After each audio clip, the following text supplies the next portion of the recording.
Island, down the lower part of Georgia, Sao Paulo, you're going all the way up the coast. All of these are the islands that sit in the Atlantic Ocean. Going all the way up. Now, what we have here is a so-called runaway slave. Runaway. Runaway or Cameroon. It's another word for it. And this man is not running away, he's liberating himself for his freedom. There were many runaway slaves and communities established by runaway. Georgia, South Carolina, Tennessee, Mississippi. There were communities of free blacks or runaway blacks who established these communities, and they were self-sufficient. They had their own farms, they made their own clothing, they traded amongst each other. But this caused a lot of problems to their slave owners. They wanted these communities destroyed. A lot of these men and women were capoeiros, which is the original form of what you call today karate. And they were called people that could fly. They were capoeiros, and they practiced a high form of so-called karate, which is called capoeira, which comes from Africa, as well as acupuncture. All of these sciences come out of Africa, and they were called the people who could fly. And the slave masters did not want the other slaves to be in contact with these free communities. These free communities would attack the slave plantations, destroy crops, and liberate their brothers and sisters. And a man by the name of General Andrew Jackson in 1812, the War of 1812, used that as an excuse to attack these free communities. He attacked them in 1812, he attacked again in 1816, and then again in 1818. Finally, in 1835, the American government at that time said that the Indians and Seminole Negro War was becoming too costly for them. So they had to devise a way to get rid of these free blacks who were running away for their freedom and joining with other blacks. So General George Jessup in 1842 of the American Defense Department declared the Negro War. Unofficially declared the Negro War, as the Negroes were not viewed as a man, so they couldn't call it a Negro War. That's why it was unofficial, but it was actually a war declared by the United States Department of War by General Jessup in 1842. And that war led to the formation of the so-called Marines and the Texas Rangers, who helped to keep the runaways from leaving South Carolina. Nonetheless, they attacked these runaway communities and destroyed them, and take many of them at gunpoint to a state called Oklahoma. In fact, today you will find a Seminole County in Oklahoma, and Brackenville in Texas is another county where the Cameroons or Free Gullahs had run away in attempts to escape the onslaught of General George Jessup in the United States Army at that time. That's called the Negro War. Now, this is some of the technology that the Africans, our ancestors, brought to America. This is a sluice gate or trunk used for the irrigation and drainage of the rice fields. These gates were open, sort of like used in the Panama Canals, copied the same technology that comes out of Africa. They made sluices for the ships to go through to one side to another. Sluice system. This is a technology brought to the Sea Islands by the so-called slaves, who were actually prisoners of war. The Africans fought the Europeans for well over 500 years, their onslaught. They resisted the Muslimization of their country for 200 years. They resisted the Christianization of their country for 400 years. I don't want to get into some misunderstanding. What I'm trying to say is that there's a book put together by Europeans at the Council of Nice called the Bible. They put together this book. They admit they put it together. That's the European version of an African religion, which is called Christianity. And then there's a European version of an African religion, which is called Muslim, or Islamic religion. And these Europeans put together these books to control black people, African people. Because in Africa there were many religious concepts, but no religion was divided from another. Any religion that divides you from your brother is a European religion. Any religion that causes you to unify with your brother is an African religion. The concept of division and separating and fragmentation and scarcity is a European concept coming out of that cold climate, coming where there was a scarcity of food, a scarcity of supplies, coming out of the disease climate. You have to understand that the Europeans started off with plagues, bubonic plague, which would affect, like if you had 100,000 people, of the 100,000 people that were affected by the bubonic plague, at least 800,000 would die. 800 would die, excuse me.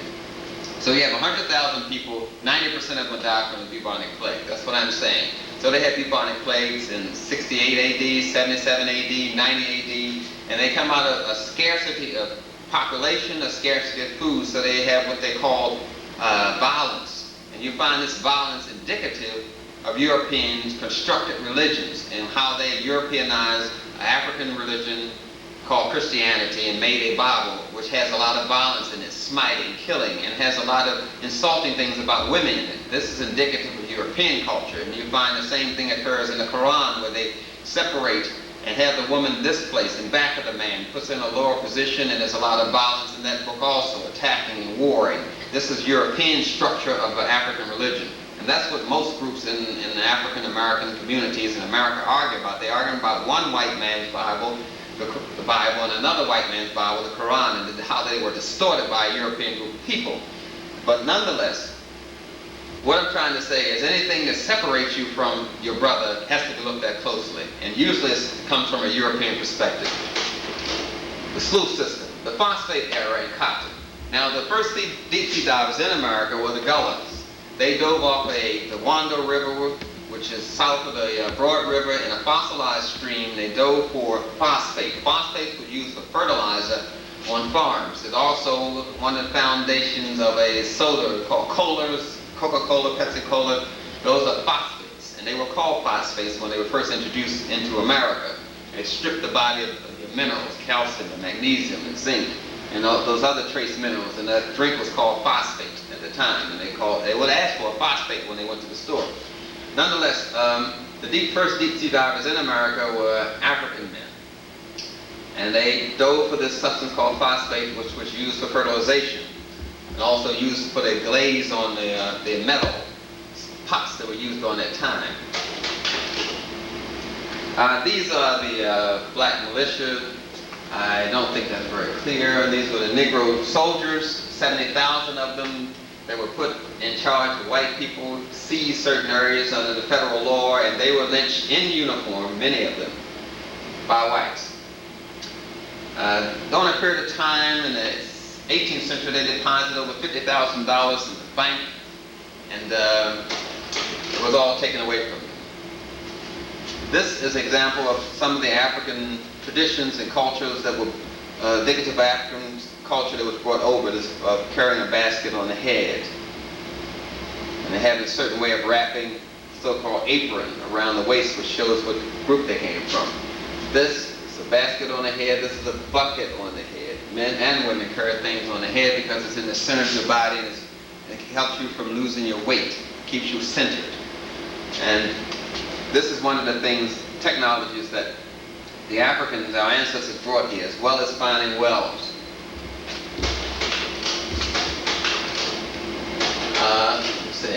Now, we have here a man weighing cotton, but each woman in this line here is responsible for picking 3 acres of cotton a day, and 3 acres of rice a day. Rice farming was harder than cotton farming. Rice farming, you had to clear the land. Then you had to plant the rice by hand. Then you had to stand in at least 2 feet of mud for mosquitoes and snakes for 10 hours a day to do this rice farming. It was the most grueling form of farm work there is done, rice farming. There is wetland rice and there's dryland rice, which does not require that much water, but the crop that produces faster is the one that's in the marsh area. This is the Penn Center. It was a school on St. Helena's Island on Land's End Road, Penn Center. The school was established by 2 ladies. Towns, I believe, was one of the names, but the main thing I want to address is that the school was established for the domestication of the Negro. It was an educational experiment. This man, William Penn, his father, Sir Penn, used to be a treasurer, and he used to steal money or accidentally have to collect taxes twice, let me put it that way. He would collect taxes, and then he'd say, well, something happened and all the money burnt, and then I'll have to collect the taxes again. So he collected taxes twice. He eventually lost his job as treasurer. Nonetheless, he was involved in seeing that the proper taxes were collected for slaves, the proper taxes. He recorded rapes of blacks and the slave tax and all in his diary. And this had nothing to do about his religious mentality or his son's religious mentality. Because in 1661, Mr. Penn, before they invaded Malabar in the East Indies, had his slave Jack dance with Sir Baton's slave Mandingo as they were drunk and had the two men dance. This is part of the mentality of Mr. Penn. And he also had the pews separated in the church so he didn't have to sit with the lower class whites and least of all sit with the 3/10 or 3/5 of a man known as a Negro. So he was not concerned about the blacks, the African Americans at all. He was concerned about money. Him and his father thought they were illegally cheated out of their wealth. So they had to find a way to accumulate some more money. And they got on this idea as the other Dutch that came from New York and other areas up north to get some money out of the Sea Island area. All they had to do was control the African Americans. If they control the African Americans, then they control the land. If they control the land, then they control the money. And they decided to use this educational experiment known as the domestication of Negro in an attempt to re-establish the wealth which they were cheated out in their mind from their motherland. This is an example of the interior of a slave pen. This is Price and Birch Slave Company in Charleston. They would buy the slaves and put them in these pens, holding pens until the sale. Usually the slave ship would dock in Charleston, stay there for about 3 days and wouldn't unload the cargo of slaves. They would stay there, they would sell maybe 3 slaves one day, 100 slaves the next day in order to cheat the local merchants out as much money as they could before they unloaded their whole cargo of slaves. And they would put them in these holding pens, which looked like jails, which is actually what they were, until it was time for their sale. And they had pick up and deliver, of course. Just like you pick up and deliver pizza, that's what they did with African Americans at that time. The wealthy would have their slaves brought directly to their house, and they would not go to the public auction in the center of the city. The auction was held usually in their backyard or in their front, and the slaves were brought directly to them. Pick up and delivery kind of thing of slaves. Now, this ship, I'm showing you a picture of this ship, not because of the book that says South Carolina and the sea, but because of the technology again. In the 15th century in Ceuta, Sir Henry found out how to make sails. He studied the Egyptian sail making technique in Lagos and other areas, and finally found out how to make a caravels, which is a slave ship. The ships before them, they used to use flat sails, the Europeans, and they were just too bulky to get in close to get to the slave cargo, and they were too slow. Or they used the smaller ships, they would get in close to the land to pick up the slaves, but they couldn't carry enough. And when he learned about this technique of how to make sails from the Egyptians, from the Africans, then the slave business was fully in gear.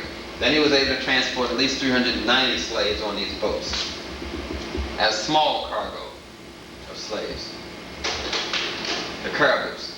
And this is the inside of the slave ship. How they packed the slaves in rows like this, bringing them to the Sea Island areas. The technology is what they were after. They didn't expect all of these slaves to live. At least 3/4, if they would live, they were fine with that. Because with the Europeans, aside from their violence, came disease. At least 3/4 of Africa population was destroyed by extermination, by the Europeans, by wars, by the tribal wars, by the slave trade, and by diseases. The American Indians, for example, just to give you the impact of European disease on the people, at least 90% of the Eskimos were killed by smallpox. 3/4 of the American Indian population was killed by smallpox. You have at least, conservative estimation, 500 million Africans were killed in the slave trade. That's 500 million people destroyed by the Europeans in less than 300 years. The European population in Europe on the coastal area was estimated to be 150 million. 60 million of them died due to their own diseases. The disease route of the European was very impacting. As they moved along the Rhine and the Gaul, traveling along, 10,000 people would die a day from the diseases in which the Europeans carried. And then they reversed, going back the route, 10,000 people would die as they reversed. But the only reason why these pandemics and plagues stopped is because they ran out of people to kill, to murder, these diseases which we think nothing of, smallpox, syphilis, gonorrhea, and these diseases the Europeans had. But in Africa, there was an unlimited supply of people. So a lot of the slaves died from the contact of the Europeans alone, the diseases, which they forcefully raped the women and men, caused them to be diseased. And they were stacked in these slave ships, as you can see, in layers and decks. 1, 2, 3, 4 decks of slaves just laying down like this, and at least a half an inch of feces, urine, and bowel movement on the trip over, taking 6 months or less. This is a slave ship, and the hair was no longer combed, so it was matted on the head, and sores would develop, and flies would be around the head, and the chains would cause the flesh to rip and tear, and scab would grow, and then the chain would rub against it and rip it and tear it again, so maggots and flies are all around the wounds, around the neck, around the wrists, around the ankles, and the gnats and flies around the head because of the sores. And they sustained this kind of living environment to show the strength that they had, and that's why we're here today. You have to understand, for each one of us alive, 10 have died. And that's the responsibility that the African Americans have, to use the past of our ancestors to take us to a new future beyond which we are now. We have to go back and recapture that mentality of our ancestors. Nonetheless, this is a slave ship. And Negroes, or those blacks from the Niger River, was especially from the Weddingwood or Rice Coast, sold at a higher price. And this is a petition or bill of a slave auction, showing that they have not been inflicted with smallpox, as I mentioned before. They killed so much of the Indian population, the Antarctica Eskimos. 90% of them died from smallpox, and they would use smallpox blankets to defeat the American Indians. They would have this disease blankets they had from the smallpox victims and give them to the American Indians during the winter as a gift, and kill 90% of the population. So they're showing that they were free of smallpox in this bill. And they came from Banks Island, which was a slave island outside of the coast of Sierra Leone, which was controlled by the English, or British as they call themselves, which is a fragmented group. I don't know how clear this is showing up, but these are the cabins, actual slave cabins that existed here in 1861. These are how they look. And when you lived in a slave cabin, you were about 100 yards from the sea. They would put the cabins between the sea and the field, so you could not run to the water. You had to run toward the slave master's house, so therefore you could not escape. So at night, the tide would come in and soak this area, and so the floors were damp and musky. The children slept on the floor, and the adults slept on a bench. And each one of these small 10 by 10 houses, at the largest 10 by 16, would hold 2 families. The adults slept on the bench and usually they'd throw some rags on the floor, and the children slept on the floor. These musky, damp cabins. Stop it. It's an issue about foods and the Bible, which is an African book. As I mentioned before, it was kind of changed and distorted by the Europeans because they put together their version of the Bible, the official King James version of the Bible. But I want to give you a little more background on what I was talking about in reference to this book. Now, when I was mentioning the fragmentation and isolation of communities that were related by blood, what you call a tribe, and these similarities of what you call tribalism occurs in the black church itself. This is a tribalism that's brought over here by our African ancestors. That's why you have so many divisions within certain religious groups, Methodists and Baptists, because of the tribalism. The preacher is supposed to represent the congregation, and when the congregation feels that the preacher no longer represents their group, that group moves away from the church and forms another church, different from the church they left. So that's a form of tribalism. And any religion that divides African Americans or black people is usually European based. And so this form of tribalism, this division, is what I'm talking about. This is not an African concept in worship. In African worship, you have everything in pairs. Everything. The sky is in pairs. The sky and the clouds, that's 2. At night, it's the dark sky and the stars, that's 2. And in religion, you have the mother and father God, that's 2. Everything is in pairs, and they call it the female and male principle. It's not a worship of 2 or a separate God. It's the concept that the Africans, our ancestors, saw everything in pairs, man and woman. It's a natural way for things to be. But this business of separating and dividing off is part of the tribalism that caused Africa to decline. It's part of the things we're trying to move away from. But nonetheless, religions are useful in that the books give to you a clear reflection of how the people live. Let me go back to this slide one more time for you. It talks about the diet. The people in these religions, no matter what they were, the prophets, be that Prophet Jesus or Prophet Muhammad, ate a natural diet, ate these type of foods. The manna was a natural food. And so they give you that kind of reflection of what happened in antiquity and before Africa was divided up. How the civilizations and groups migrated and went to one area, Europa, went to North and South America, went to Australia. But Australia actually was never part of Gullah Wonderland or World Island. It was always separated out like that, Australia. But it gives you an idea everything was in unity. And so the Africans saw everything in unity. Nothing divided and separated, which is linear thought by definition. As I mentioned before, all this technology was brought to America, how to combine food, this recipe, this spice recipe, this indicative of this Kentucky Fried Chicken. As you know, a white man, especially a plantation owner, was not found in the kitchen cooking chicken. This whole spice recipe is an African recipe. All these things were copied from African women, just as the music and the art was copied. The first chemists, the first herbalists were African women, the Gullah women. A lot of things were taken from Gullah people, such as this opera called Porgy and Bess, written by Gershwin. He studied the Gullah music on Charleston and other islands and composed that score based on Gullah people's music. And he called that his music and called the score his score and called it the opera Porgy and Bess. He wrote down that he got this sound from this area, from the Sea Island area. And also the technique of how to combine foods. These foods were not found in Europe. They were brought into Europe by the Africans, our ancestors, the peanuts, which is in the bean family. That is responsible for what they call today this soybean industry. The research that George Washington Carver did on the peanut, which is a bean, was also duplicated on the soybean. And so they had a whole vast variety of soy products made out of soy ice and soy meat and soy burgers and soy steak. This whole health food industry that people are talking about is based on the research done by George Washington Carver on a bean called a peanut.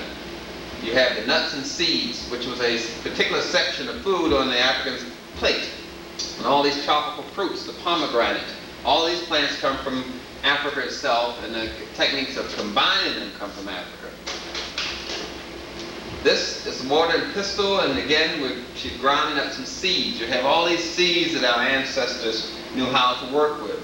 Corn is a seed. It's the fruit of the corn plant, so corn is a fruit. And then you have millet, which is also a seed.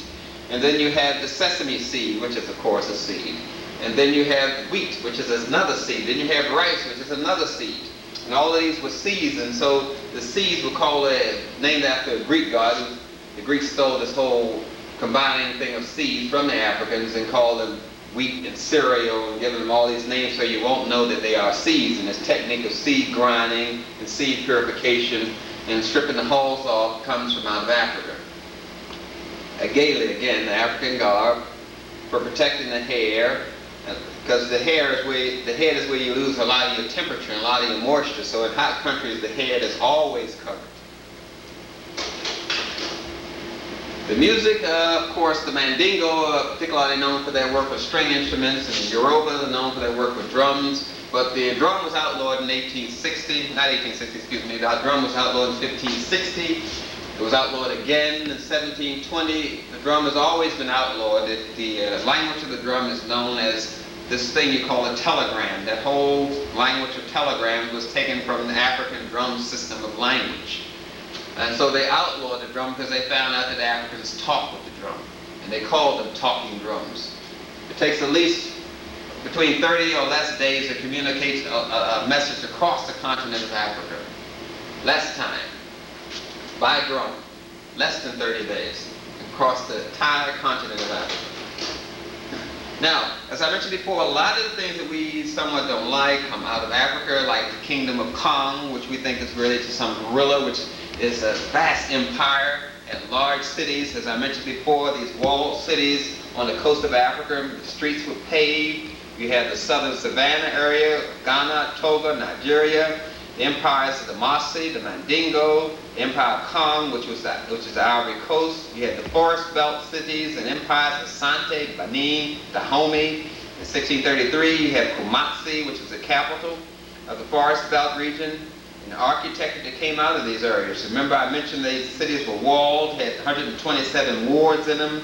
Some of the walls were 100 miles long, and so when the Europeans approached them, they thought it was one building. You have walls that extended for 100 miles.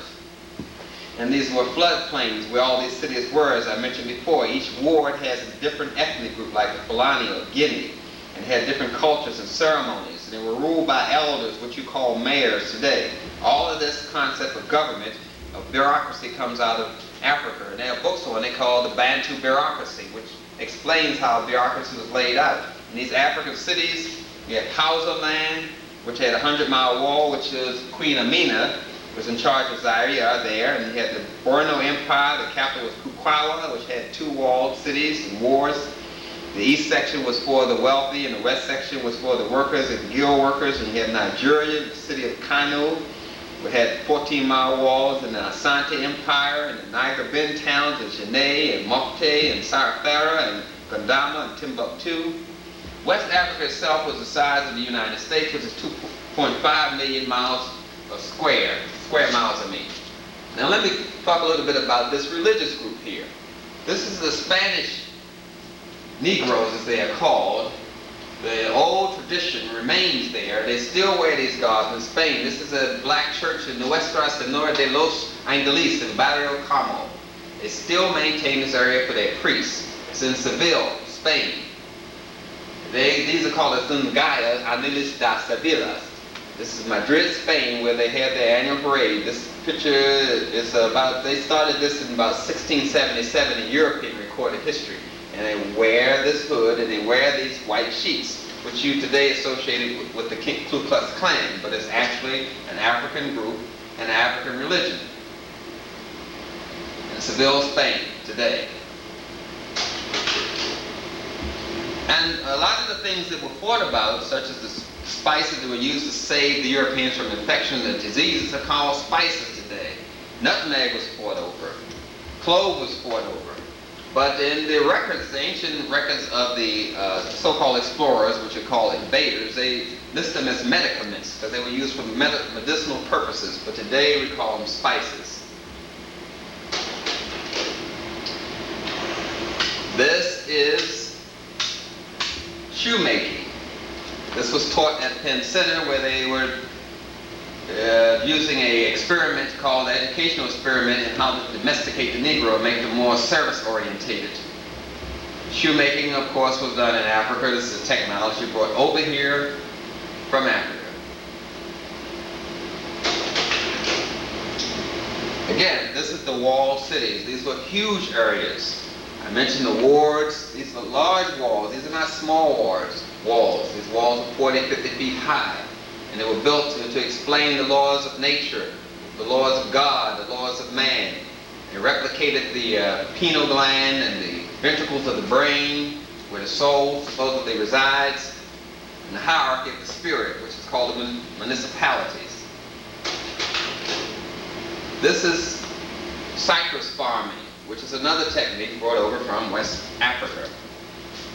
Basket weaving and how to grow cypress and grass and sweet grass and all those things used here in the Sea Island area is a technology from out of Africa.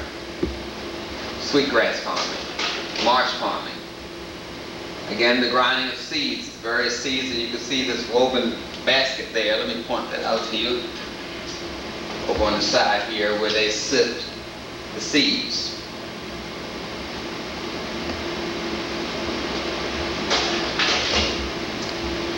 Again, the herdsmen, the horsemen, and the donkeys, and all this sort of domesticating of animals comes out of Africa. The wheel was invented in Africa, and the hoe, and the levers, and the pulleys. All of these are sciences that come out of Africa that the African people brought to the Sea Island area.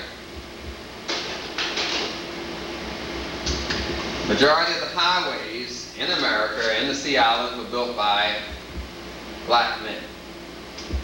This is a black working team in the Bull Swamp, working on the Bull Swamp Road in Orange County, Orangeburg County in South Carolina. The major highways were built by African people. And of course, the system of how to build buildings, the majority of the churches and religious structures were built by African people, and they always left in the left-hand corner of the building a key to identify where they came from. As I mentioned before, the Europeans would control certain portions of the coastline. This is cotton farming, which gave some people yaya, crop yards, which is infections of the hands. But nonetheless, they had to work them anyway, and each woman there is responsible for 3 acres of farming, as I mentioned before. They estimated that a slave would live for 7 years and then drop dead from exhaustion. So they didn't expect slavery to last as long as it did. They expected most of the slaves to die, but there was a lot of strength in our African ancestors that caused them to be able to survive. But they entered Africa on its decline. In 1648, the Dutch helped Queen Nzinga defeat the Portuguese. The Dutch and the Portuguese were fragmented European tribes, and each one was pulling for power. And the Portuguese were controlling the coast, and so the Dutch, realizing how strong Queen Nzinga was, helped her to defeat the Portuguese. There were some black states on the coast that were never affected by slavery, never invaded by the Europeans, and stayed strong and free all through the European invasion, such as Congo and Nganga. They were states that stayed free all along, and the Dimbo people defeated the Portuguese and stopped slavery. Just as I mentioned, Toussaint Louverture, he defeated every European army in the world during the 18th century. The Gullah or Kisi or Creole, or those ethnic groups which identify this area, defeated the Marines, as well as the Texas Rangers, as well as the black pirates that had ships in the coast that attacked slave ships and freed their brothers and sisters, as well as the independent communities in Alabama, South Carolina, and Georgia that were free and staged revolts, invaded, and then had invasions on the plantations and freed their brothers and sisters and burned crops. There are many instances where black people have overcome slavery and pointed a way to freedom for those who could not be free. This is another technology brought to the area by the Gullah people. Now, most of the time, the Gullahs are associated with their use of the language, which is a West African language with English words incorporated in it. So we only think of the labor, which is the way the Europeans tell his story. We think of the Africans coming over here for labor, and they spoke funny, had a Negro dialect. But they actually spoke African languages. Many of them spoke more than 5 or 6 different languages and were college graduates. And they were coming to a low level of technology when they came here. They had to step down what they knew quite a few degrees to come to the European level of what they wanted. So this man is constructing a tabby wall. It was constructed in tiers. And these pins here, this pin, and this pin, and this pin, were removed once this wall was dried out, and then they built this wall. Then he would construct this wood above the dry portion, just as he did here, and put the pins in and wait for this portion to dry, and then pull out the pins and stack and stack and stack until he had the wall. It's mixing lime with sand and with seashells. Called a tabby wall, which is the African word. Tabby is the African word. Yam is the African word. Goober is the African word. And the nicknames or basket names were given these men were indicative of their ancestors or some characteristic that's associated with their uncles or fathers or their aunts, some characteristics. So they named them for that. This man here, say for instance, he was one who drank a lot of milk when he was breastfed. He was associated with the top of the woman's dress, which is called Bubba. So that his nickname may be Bubba, because he drank a lot of milk when he was being breastfed.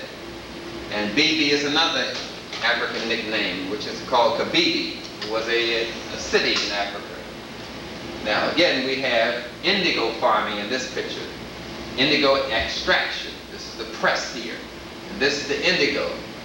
They're taking indigo, and all this is a step-by-step how to extract the dye indigo from the plant. Now, indigo or black dye was very expensive. It was a very expensive color, black in America, indigo. And indigo farming was taught to Mrs. Pinckney by Africans. She wrote that down. She was taught indigo dye extraction by Africans. She wrote that, Mrs. Pinckney, Elizabeth Pinckney of South Carolina. This is that technique of how to extract the indigo. As I mentioned before, the Europeans didn't have that many colors in their civilization. They had brown and mostly gray, which is the color of the hides and furs of the animals they wore. And these colorful garments come from Africa: the yellow, the orange, the green, the blue. And the indigo farming and how they extract this dye was a chemistry that comes out of the universities in Africa, in the urban cities. Now, this house is built in that pyramidal shape. The pyramid was quite an important shape in Africa. As you can see, we call it the slanting roof, but this is a pyramid shape. Whenever you see a pyramid and you see it on the dollar, it comes from Africa. Pyramids are African technology. Our ancient African ancestors who came to America before Columbus taught pyramid building to the Mexicans. Step pyramid building. And this shape here of the roof is part of that pyramid function. It holds a lot of energy, force, and it has a lot of other significant meanings. This man here is sitting weaving a basket. I talked about how important the tribal bead was in the exchange for money, and how important controlling the bead route was, which was fought over in Africa.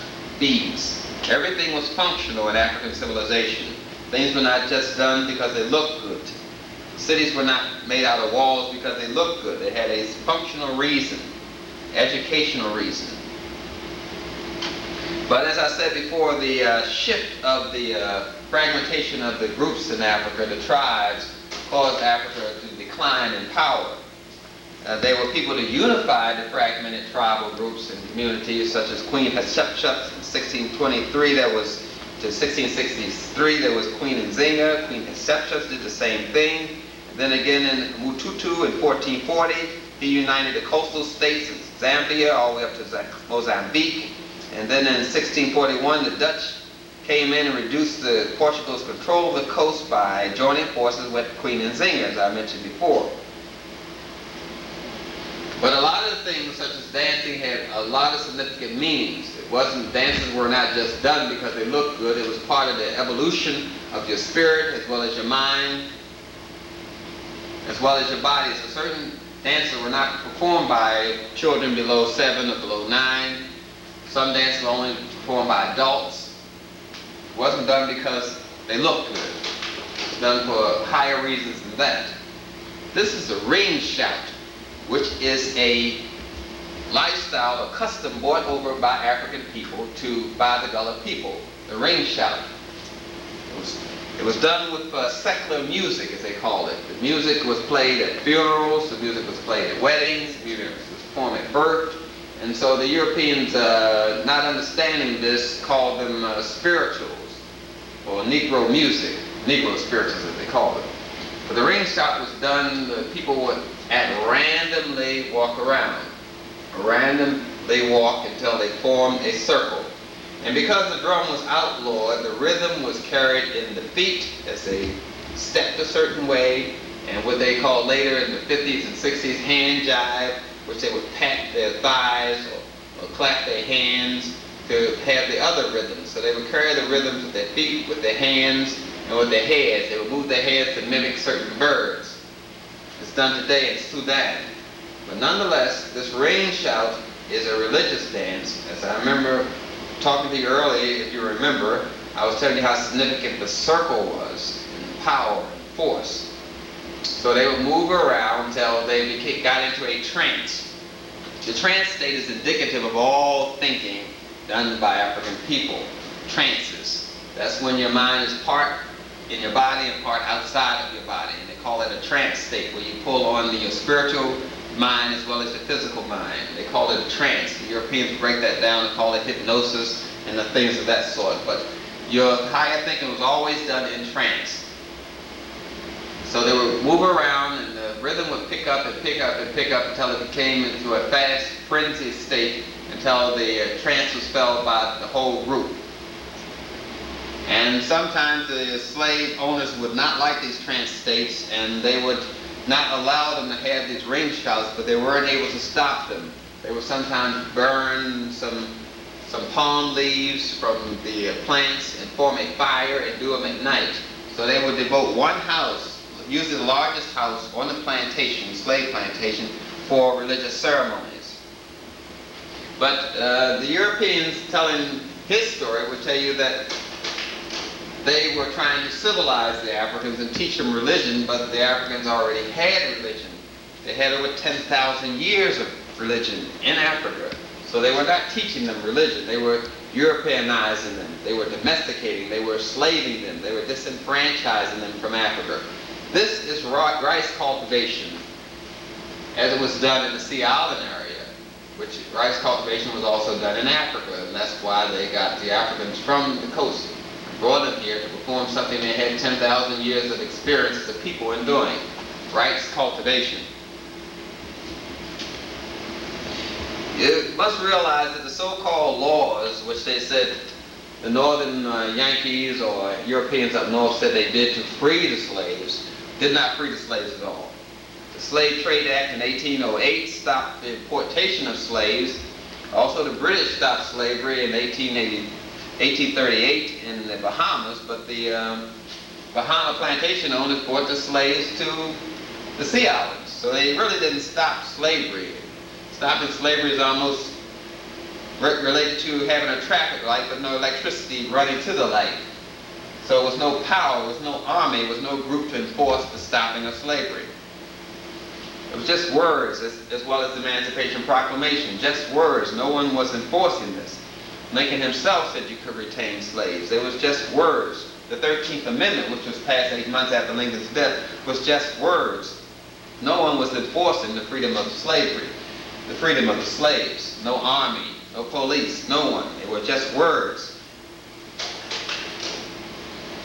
But many of the black fairy tales, or African fairy tales, were taken by such people as Davy Crockett and such people as Walt Disney, took the Asante Spada stories and Warner Brothers with their Bugs Bunny. They took the Asante Spada stories, which is about a witty spider who was able to outwit the forces of evil by using his God force or his Godhead.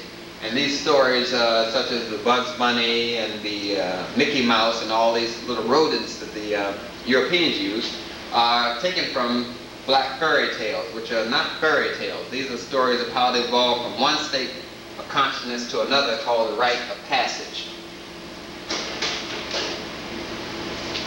I'm trying to reinforce this point that we were educated people. We came from an area of colleges and schools, a highly technically involved area with big cities, walled cities. They reflect our spiritual growth, our physical growth, and our psychological growth. Huge buildings, temples, pyramid tops, as I showed you before with the buildings. This is where we came from. We didn't come from nothing and no culture, no background. We had a technology with yams, rice, and there were ceremonies that involved them, which we taught to the Japanese and the Chinese. The yam ceremonies and the rice ceremonies.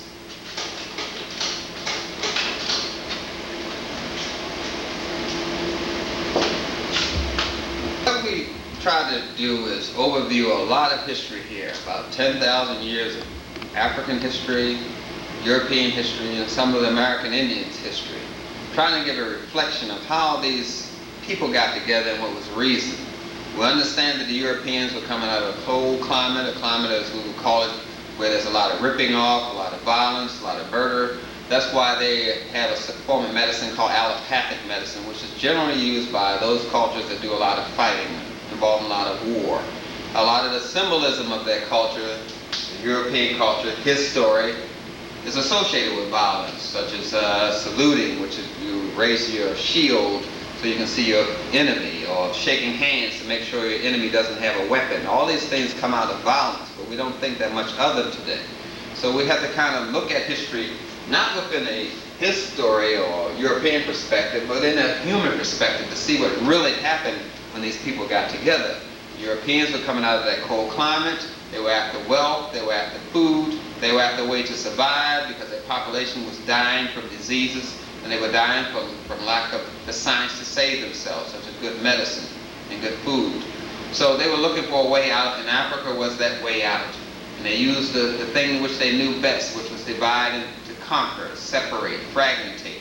because that's all they were doing in that scarcity environment. That's why they use the scarcity economics today in handling their money and their money rituals.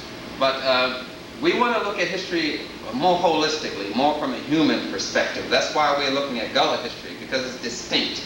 It's distinct because it's very Afrocentric. The Africans from the West Coast came over to the Sea Islands, the Gullah people, and they were isolated on the islands, separated from the other slaves. They didn't mix with other slaves, so they were able to concentrate in this area. Because of their isolation, they retained more of the African culture. That's why the Sea Islands are very unique. The blacks came here with came to St. Augustine with Ponce de Leon in 1510, and they were the first Afro-Americans who were born on St. Catherine Island in 1526. So African culture really originates in the Sea Islands. And the African-centric way of dealing with life, the selling system. Let me point out just a few of those things that are indicative of West African people. As part of our roots, part of our heritage, let me just point to that. This our real roots, West African roots, embodied in the Gullah lifestyle and culture, such as the ring shout, as we saw, how we randomly get into a trance state of half mind and half spirit to deal with God. The custom of putting a broom in your house, not a broom to sweep your floor, but a broom that you put on the wall. Some people use a whisk broom. This is West African, because the broom was used to clean the courtyard, to clean the religious temples. So that is a way of whisking out the bad spirits. That's why you find brooms in many of the Gullah people's houses.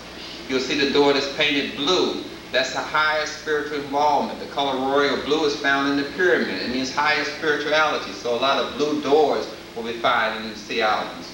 Also, funerals will stop before they enter into the cemetery to get permission from the ancestral spirits before they go in. That's why funeral processions slow up when they get to the gate of the funeral cemetery. And that's why you find a lot of mirrors that are turned around backwards in people's houses when someone dies. Or you'll find broken glass in the cemetery, because that breaks the chain of bad luck so that someone else won't die in the chain.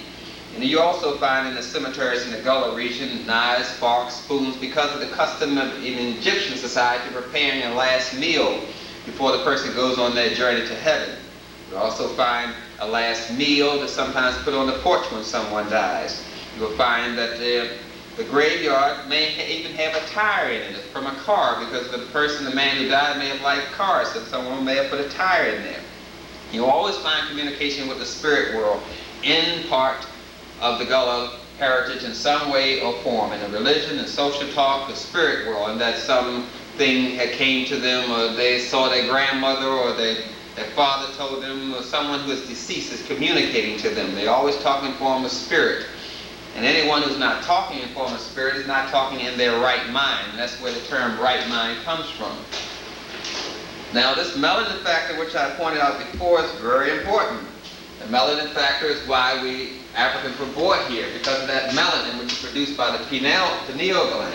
It makes us very unique, very superior in our built. Our legs are large in proportion to our trunk. The cortex of our brain in relationship to the medulla is smaller. We have a lower cholesterol count. We're able to respond to electromagnetic charges quicker. We absorb more color. We hear better because we absorb more sound. Our skin protects us from ultraviolet light, which also converts the ultraviolet light to something usable. We also find a lot of tyrosine and tryptophan in the foods that we eat, those amino acids. We also have a wider separation between our eyes, which gives us a larger field of vision. We have a highly developed buttock muscles. We have many characteristics that make us uniquely different from all other races, and somewhat puts us in a superior definition by all definitions because of the melanin factor. That's what makes us unique. Now, when we talk about Gullah culture, we talk about the brooms that you find, as I mentioned before. We talk about the glass and mirrors and spoons that's found in the cemetery. We talk about the spirit world. We also talk about the praise house, which was found in those walled cities. As I mentioned before, each ward was controlled by an elder or a mayor, and we brought that same system over here to America, the elder system. And the praise house, which is found on every plantation, has an elder in charge, and that elder and the council of elders or his advisor or his court help settle problems within the community, be that problem in marriage, be that problem with money, be that problem with children. because discipline of the children was a community issue. And that's why we didn't have the amount of juvenile delinquency that we have now. We've turned over that kind of discipline and raising our children to someone alien from us, to the police as they call it today. But the discipline of the children or extended family is an African concept, and that was brought over by the Gullah people. We, as African people, did not come over on slave ships addicted to crack, with AIDS, with homosexuality, with violence, with a high rate of murdering each other. These things were introduced to us as a form of suppression, as a way of controlling us, and a way of keeping us from being connected to our culture. But the Gullah, and specifically, has pointed out that cultural survival is the way to survive as a people. It keeps us intact, keeps us free from being exploited by alien culture, be that European, Chinese, or Japanese. So Gullah, in its true history, as we said before, keeps us away from his story and keeps us into a human story.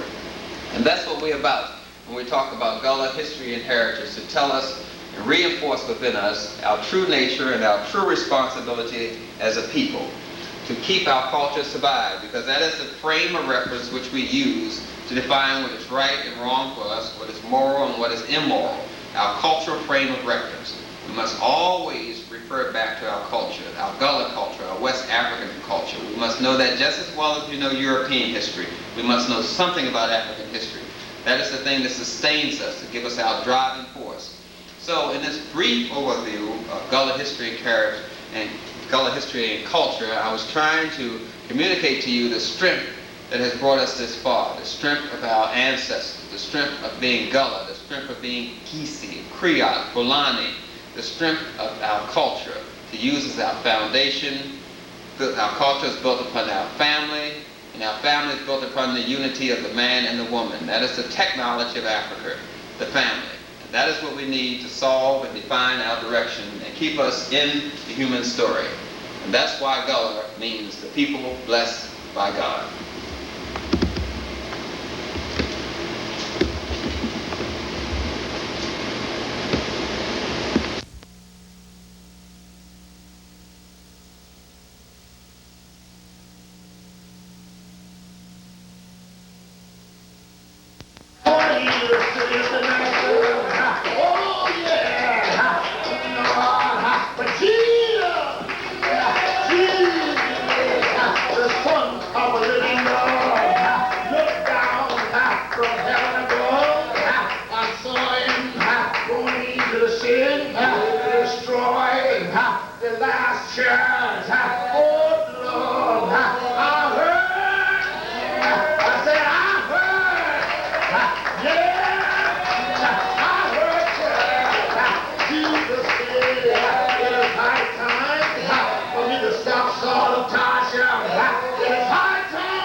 Good. He said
go straight. One house of Judah, I want you to lay a hand upon Saul of Tarsus that he may receive his sight. I said, God, I said, he's all right. God is all right. Can't you say it's all right? I know it's all right. Yeah, yeah. You see, this morning, he woke me up and got me on my way. God is all right. My Jesus, he's all right tonight. After a while, they tell me Ananias was afraid of the man because he was a mean man. When I hear Jesus, they said, behold, he prayed on the way. Go and lay your hand upon him that he may receive your sight. And they tell me Ananias went on the Lord's journey. When he got into the house, they tell me, Brother Saul, even Jesus Christ, that prepared to be on the way. Tell me to come and lay my hand on you that you might receive your sight. And they tell me that Ananias prayed for the man. And when the prayer was over, they tell me prayer will change things.